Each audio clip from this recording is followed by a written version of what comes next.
I'm sure this has never happened to any of you, but it's happened to me on countless occasions where I'll be in a conversation with someone and I find myself getting more and more frustrated, either because I feel like I'm talking to a brick wall and the other person is not listening to me, or I become so angry or upset about what we're talking about that I become emotional and I stop listening to them.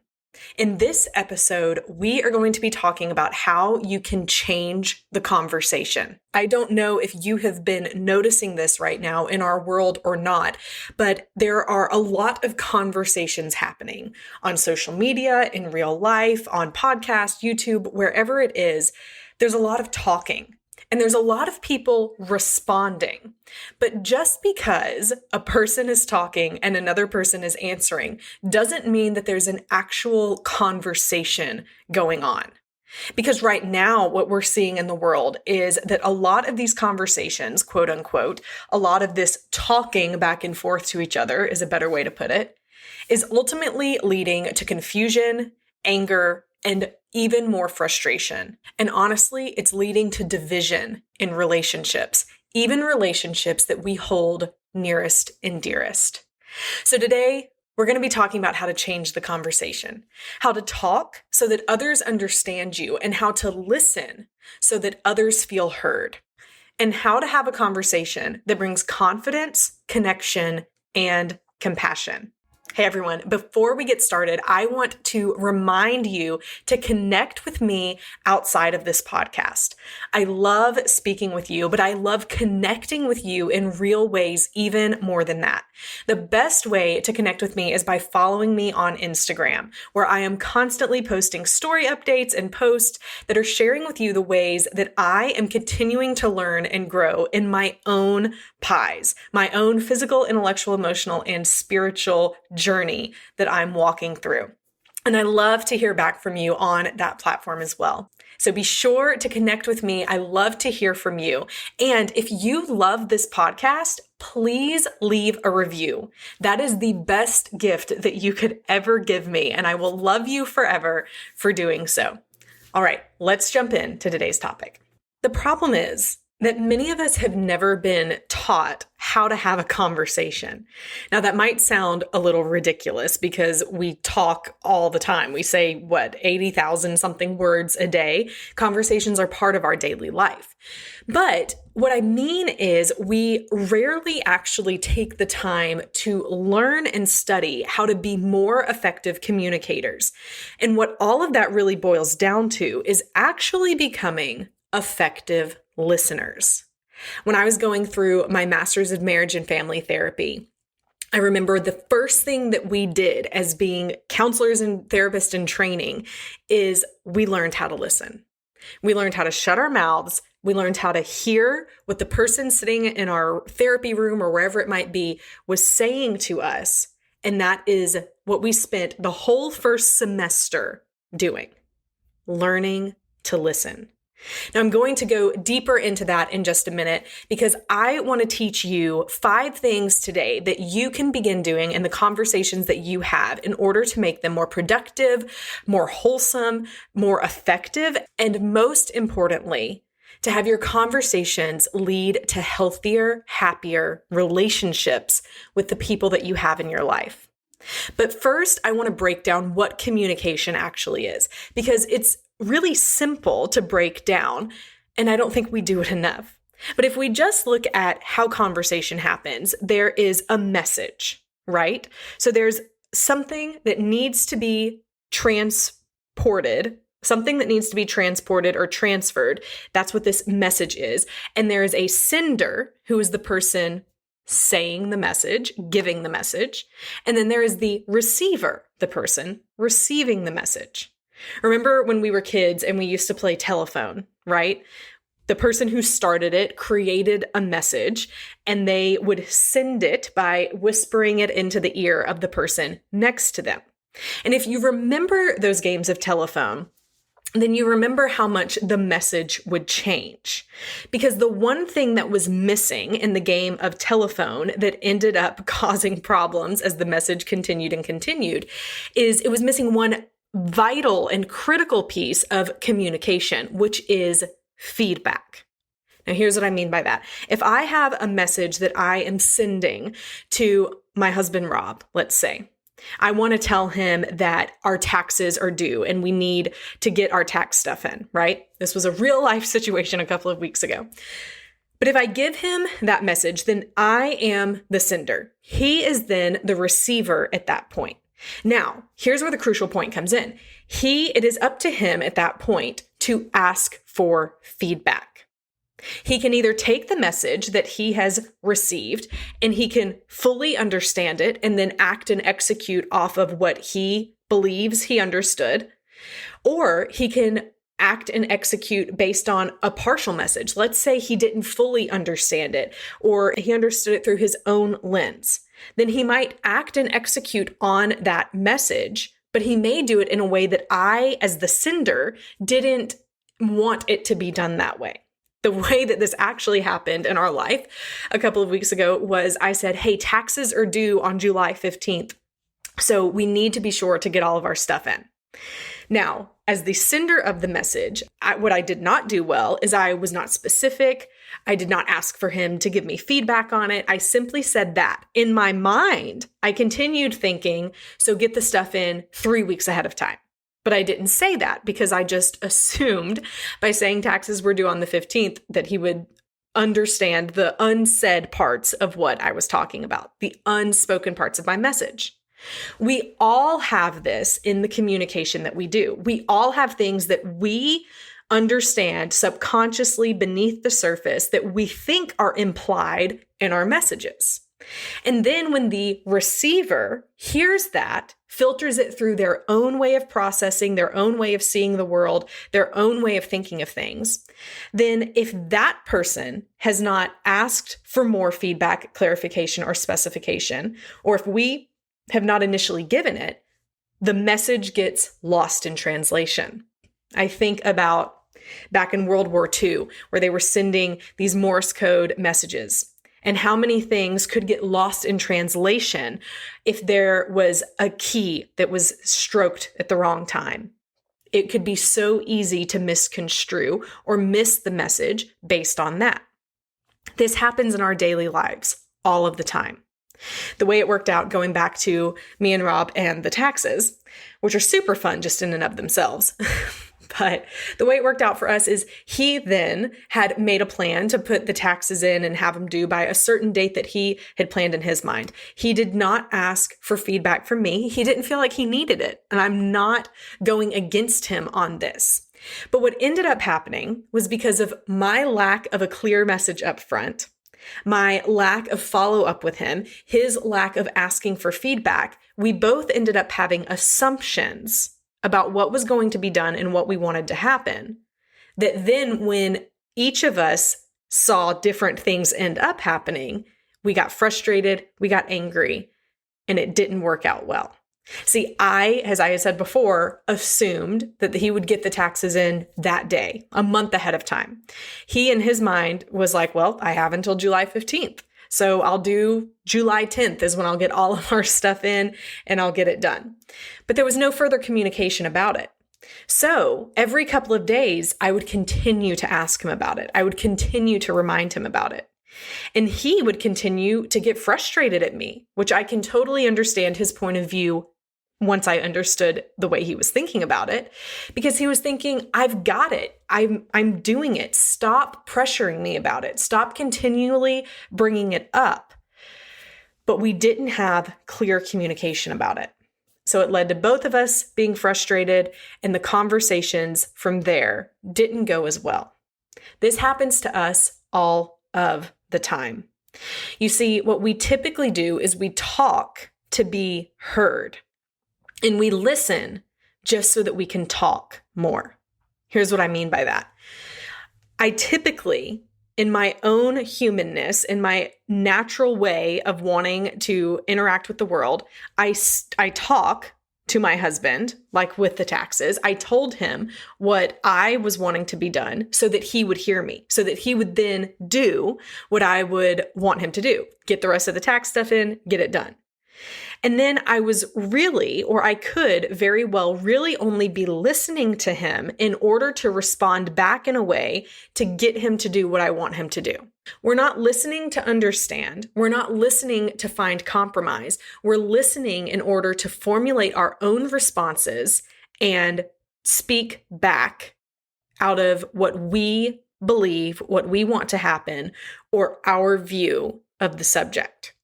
I can also demonstrate this with what's going on in the world right now. There's so many things going on where everyone has different opinions.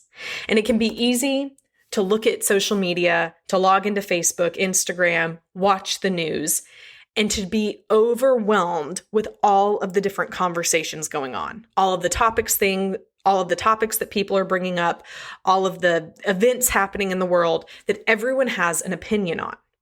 And because so many people have an opinion, so many more people state their opinion, which is fine. We have the right to do that. But what I see, and I'm sure you see it as well, is that there is more division happening than unification on anything that is happening in the world right now. Because every person, or at least the majority of people are talking to be heard. They are not seeking to understand. And even when people are responding to their opinions or their comments, leaving comments under whatever post they might post, the person is not going to change their mind based on a comment left in the Facebook post. You see this, right? They only get the ammunition that they need to support the argument that they already had at the very beginning. And this is what is so unhealthy to relationships. There's so many parts of this that are, but especially when we are seeking just so that people will hear us and not stopping and listening to others so that we can hear them. This is where the breakdown in conversation, the breakdown in relationships, and even the breakdown in human connection begins to happen. So how can we have productive conversations? What are the things that we can do to implement on a day-to-day basis that will help us to change the way that conversations are happening, to stop all of the anger and the strife, and to instead speak in a way that is truthful, in a way that provides unity, and in a way that brings connection into our relationships and into our lives? Here are the 5 things that I believe you can begin doing right now in order to change the conversations that you're having in your own life. The first is this: be the non-anxious presence. Here's what I mean by that. As I mentioned earlier, when I was in my marriage and family therapy program, one of the first things we learned, in addition to learning to listen, even before that, we had to back up and learn how to enter into a conversation before we even ever speak a word. And you see, the basis of this is that if I, as a professional, as a therapist, as a wife, as a mom, if I enter into a conversation or even just enter into a room and I am filled with anxiety, if I'm nervous, if I'm angry, I carry those emotions into that conversation with me. And the other person can see it in me, whether or not they know what has happened or not.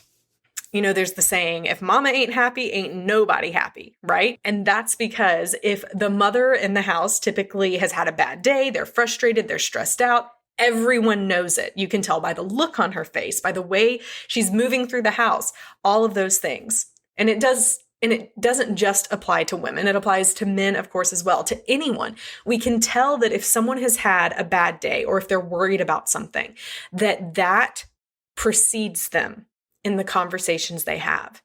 They may end up having a completely different view in a conversation simply based on how they feel. They may be more willing to play devil's advocate if they're in a bad mood, or if they're anxious and worried, they may not be listening to you at all when you speak because they're only thinking about what's going on in their own mind.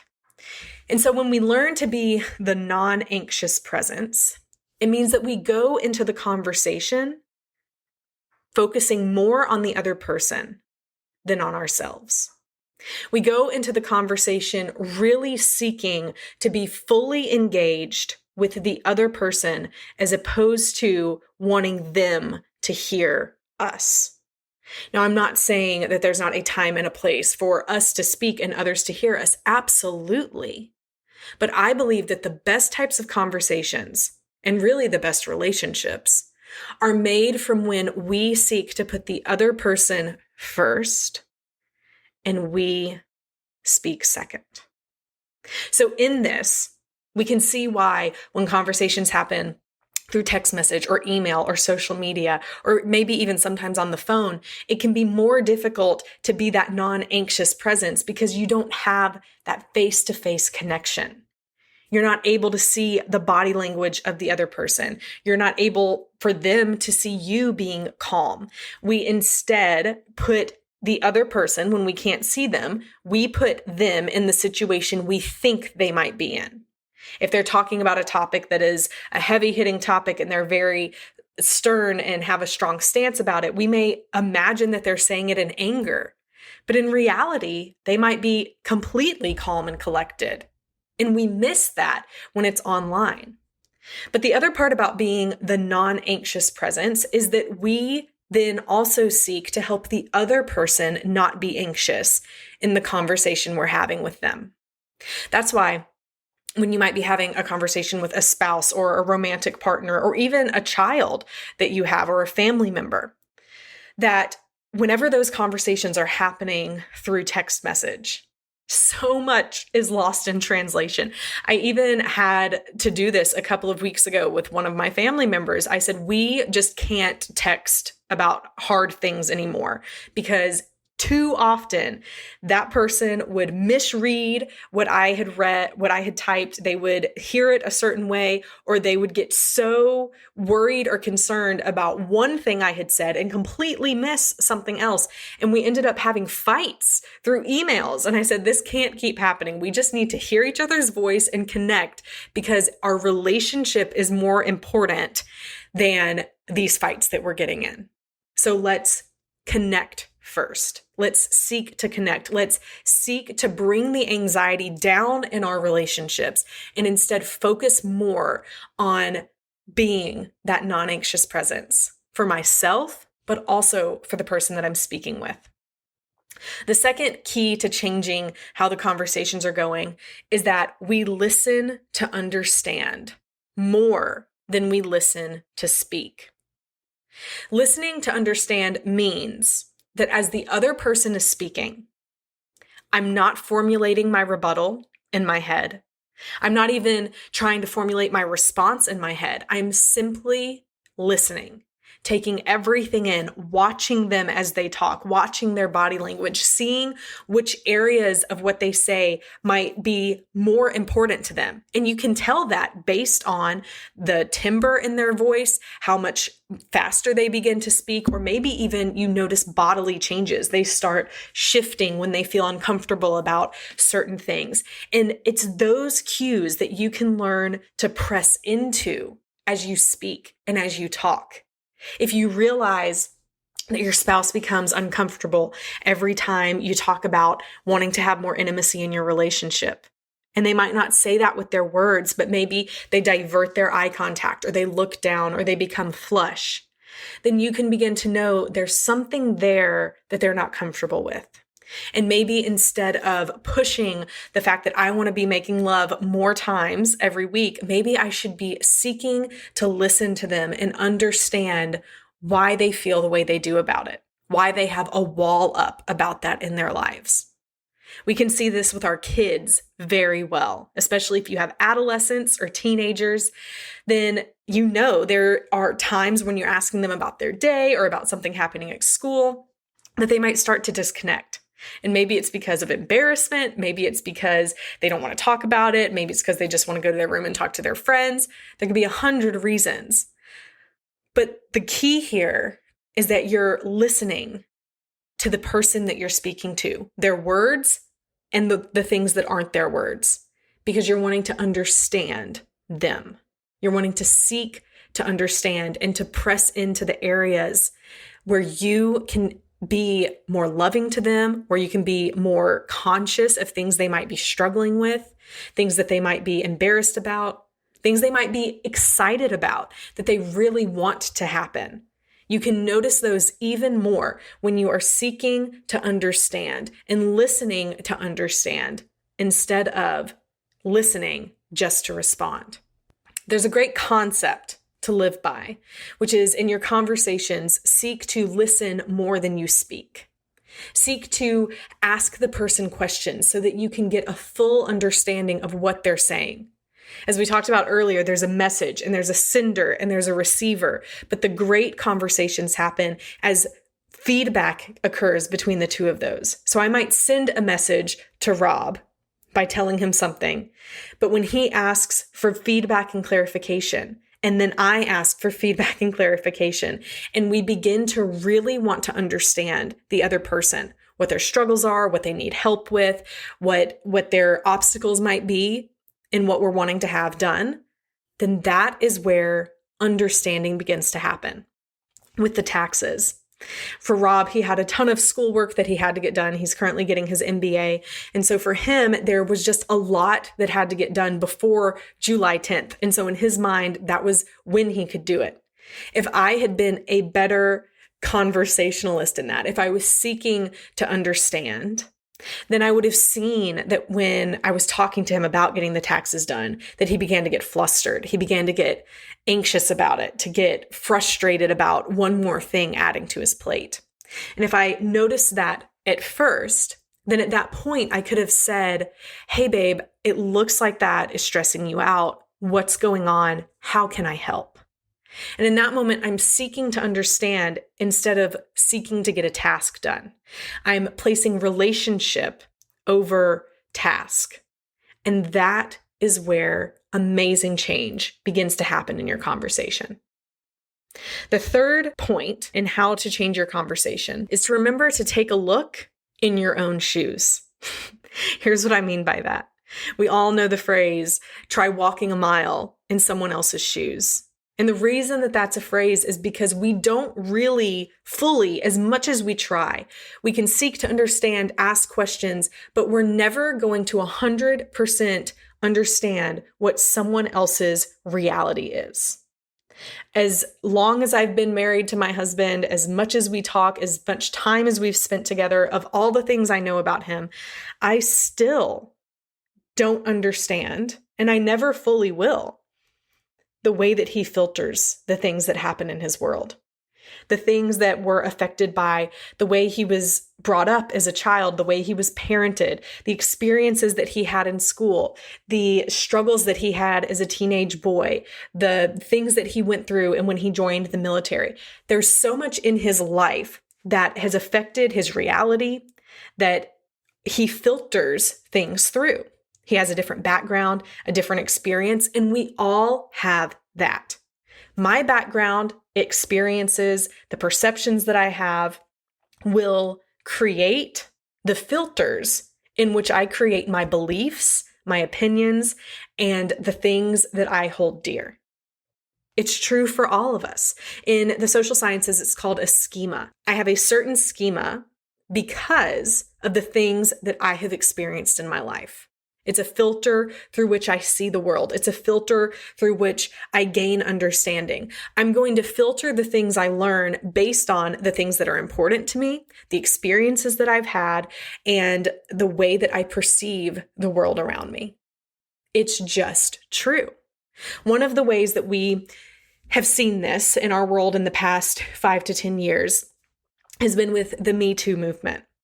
So as a woman and as a woman in business, and even as a woman in leadership, I have a certain filter and perception of this Me Too movement that a man may not have. In fact, I could even go as far to say that a man can't have because they're not in the same situation, in the same upbringing. Now, none of this is to be political. I'm not going to state anything about that, but I do realize that as a woman, I have been hit on in situations where I shouldn't have. I have had to endure things that have happened ways that people have touched me inappropriately in the workplace setting, and all of the feelings that have gone around that. And so while there have been people who maybe that wasn't their experience, and so they write off what other people are saying about it, what they have to realize is the reason that you have a different opinion is because it hasn't been your reality. We see this with race in the world right now. I had a conversation a couple of weeks ago with my dad, who grew up during the 60s and remembers when there was still segregation. And I just sat with him and asked him to tell me the stories, because I take for granted that has not been my experience. And so I needed to understand where we have come from, what it used to be like, and understand what the Black people in our community have endured, even if they have not personally endured the same segregation that happened back in the 60s, that is still something that permeates into their history, into what their parents went through, and to an extent what they are going through right now as well. And that is their reality. And just because it is not my reality doesn't mean that it's not happening and that I don't need to listen to it. In fact, the exact opposite is true. I need to listen to it and press in even more, to seek to understand, because it's so far outside of what my reality has been. And when we seek to understand, and when we realize that people are walking in different shoes than I am, they have a different day-to-day life than I do. And when I at least put myself out there to try and understand it before getting angry about it, before stating my own opinion, before doing any of that, when I seek to see life through their perspective, that is when the fourth thing happens, which is empathy. There's a difference in sympathy and empathy. And I love the way that Brené Brown puts it, where she says, sympathy is if you have a friend down in a pit and you come and you look down on them and you say, "Oh, I'm so sorry you're down there. Want a sandwich?" But you're not actually trying to connect with what they're feeling as they're in this pit. Whereas empathy is when you go and you see the person in the pit and you climb down into the pit with them and sit with them there to understand their perspective, what they're feeling, why they're feeling that way. Empathy is about seeking to connect with the emotions of the people that we are talking to, that we're speaking with. Empathy is about prioritizing, connecting with a person, what their emotions are, how they feel, why they feel that way, as opposed to prioritizing our own wants and needs. Empathy is one of the best things that we can do in all of our relationships with your spouse, boyfriend, girlfriend, your kids, your parents, your siblings. My sister was going through a really hard time last year, and I really wanted to tell her what to do. Every time we talked, I really wanted to say, do this, that, and then the next thing, and everything will be better. But if I had done that, that would be me speaking to be heard instead of listening to understand. And instead, what I did, even though it was hard for me, I'm a fixer, I like to get things done, I would listen to her.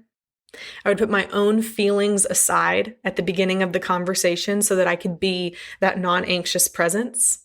And I would try and take a look at what she was going through her experience.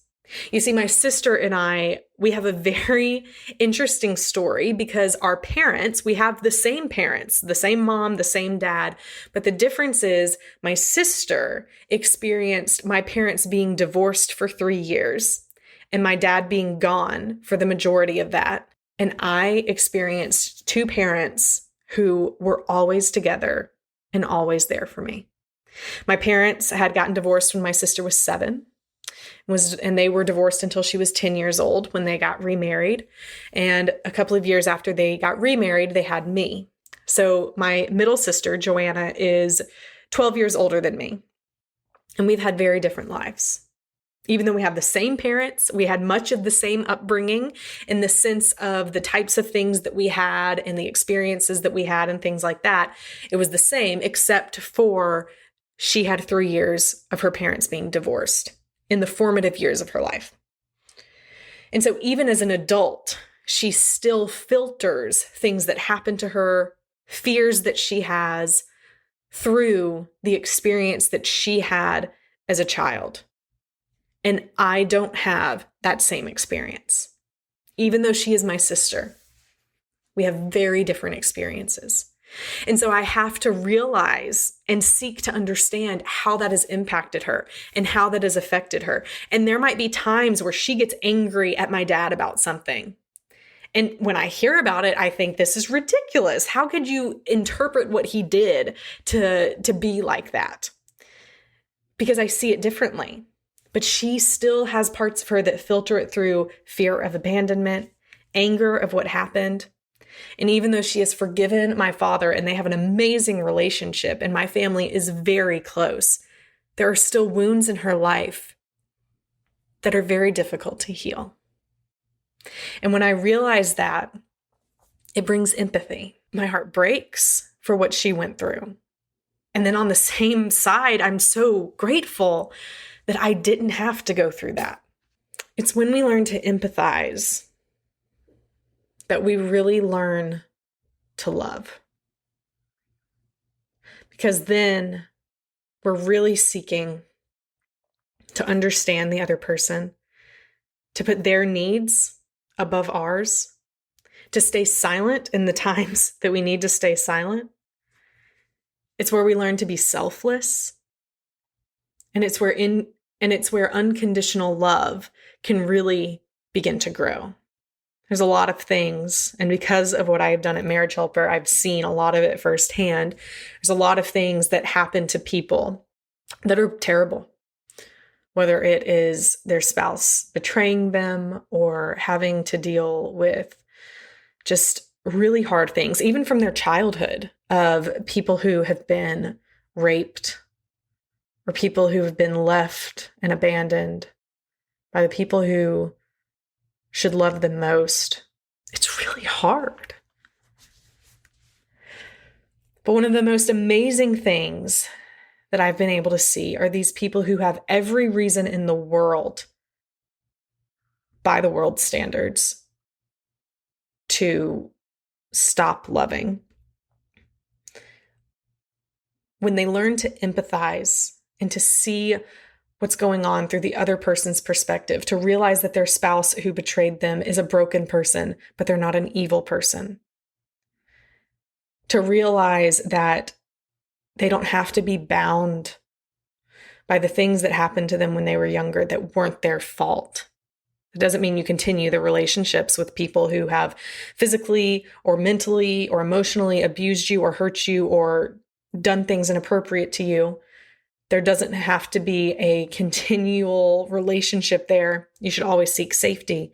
But when they've forgiven, when they've chosen to view these people as broken people who need help and healing, it's amazing how they're able to endure and withstand and grow more through the hardest times of their lives because they're willing to empathize. If you've noticed, the first 4 points have all been about how to listen. The first one is be the non-anxious presence. The second one is listen to understand. The third is take a look at your own shoes and realize that they're not the shoes of the person next to you. The fourth one is to empathize, and we haven't even opened our mouths yet. To when we finally get to the fifth one, which is speak to connect and not to divide. When we do finally speak, I believe that our words should be done in love, that they should be done in a way that seeks for unity, that seeks to connect, that seeks to speak truth always. So I'm not saying that you water down what you need to say or that you agree with someone in doing something that's bad. That's not what I'm saying at all. I'm simply saying when we speak, we do it out of truth, we do it in love, and we do it to connect.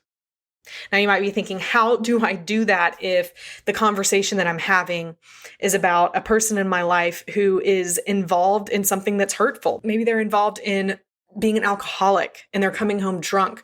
Or maybe it's my son who's battling a drug addiction.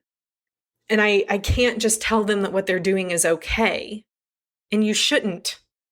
But you can still speak to them to connect, to try and understand why they're struggling with this, why they're dealing with this, to love them unconditionally no matter what. And then when you do speak, it's done in love. And you may say, what you're doing is killing you. What you're doing is killing our family. What you're doing is hurting our relationship. I love you. And I want to help you through this. But I'm not going to continue putting up with the behavior. And you can do that by being loving, while being loving. You can do that with the goal of connection. But if you speak and attack, don't you see what you're doing? Don't you see how you're ruining everything? Don't you see how you're killing yourself and our family? It's not going to have the same result as when you're speaking to connect and not to divide. One of my favorite books says that every person should be quick to hear, slow to speak, and slow to become angry. For anger of man does not produce the right results. Another thing that this book says, another quote is that a fool takes no pleasure in understanding. A fool only wants to express his opinion. And one more is that a soft answer and a soft response turns away wrath. But when you speak harshly, it stirs up anger.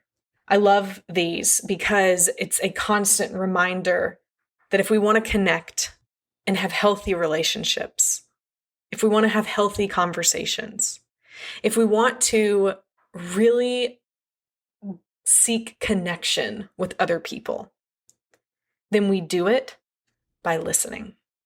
Instead of being quick to anger, which we see happening a lot on social media these days, where they might read something, filter it through their own lens, and it makes them angry. And so they respond out of their anger, which leads to more strife and more confusion and more disconnection in our world. We need to do the exact opposite. We need to be quicker to ask questions and listen and to seek to understand. And instead of getting angry immediately, we put that anger off and we become slow to anger. When I think of it, I think about how it's more of a decision instead of a reaction. How anger could be more of, I'll think about it for a while and I'll do everything I can to try not to be angry. And then at the end of it, once I have done my best to listen, then maybe I'll get angry. But that's a last resort. It's not going to be the first place I turn to. Offense is not going to be the first thing that I do. Anger is not going to be the first thing I do. Jealousy is not going to be what I turn to first. The first thing I'm going to turn to is seeking to understand, not seeking to speak, not seeking to become angry, but seeking to listen. I believe that these 5 things can help us to change our conversations. And I know that they are not easy. And I know that they are not easy. They take constant practice, constant implementation, constant trial and error. You're not going to turn off this podcast and be able to do all 5 of these perfectly. You're always going to be working in becoming better and better at each of these things. But the first thing that we have to do in order to get to have these healthy conversations is to be aware of all of these things and then begin implementing them. So here are my key pies takeaways from today's episode about changing the conversation. The first is, what are the conversations in your life that you need to change? What are the ones that you have been quick to be angry with and quick to speak in, but you have not actually sought to listen to the other person? My second question is, what are you going to do differently? Now that you know this, how are you actually going to implement change in the way that you're reacting to those things? They're hard questions. And they may have answers that you don't want to deal with right now, but that's even more reason that you should. My third key pies takeaway for this episode is to remember that you have the ability to be a light in the middle of darkness. When conversations are dark, when they are full of anger and hate and offense, you can change that. You may not be able to change the other person or whoever else is speaking, but you can change the tone of a conversation by doing these things, by seeking to listen. And when you do it, not only do you begin to become a better person and you begin to become more emotionally attractive in that, but you start a change in other people as well. Never discount the influence and impact that you are having on the people around you. Hey guys, I hope you enjoyed today's episode. I would love to hear your feedback, so be sure to connect with me on Instagram at Kimberly Beam Holmes, all one word, Kimberly Beam, like a beam of light, and Holmes, like Sherlock. And tell me what you thought about today's episode. I hope you have an amazing week. Go change some conversations.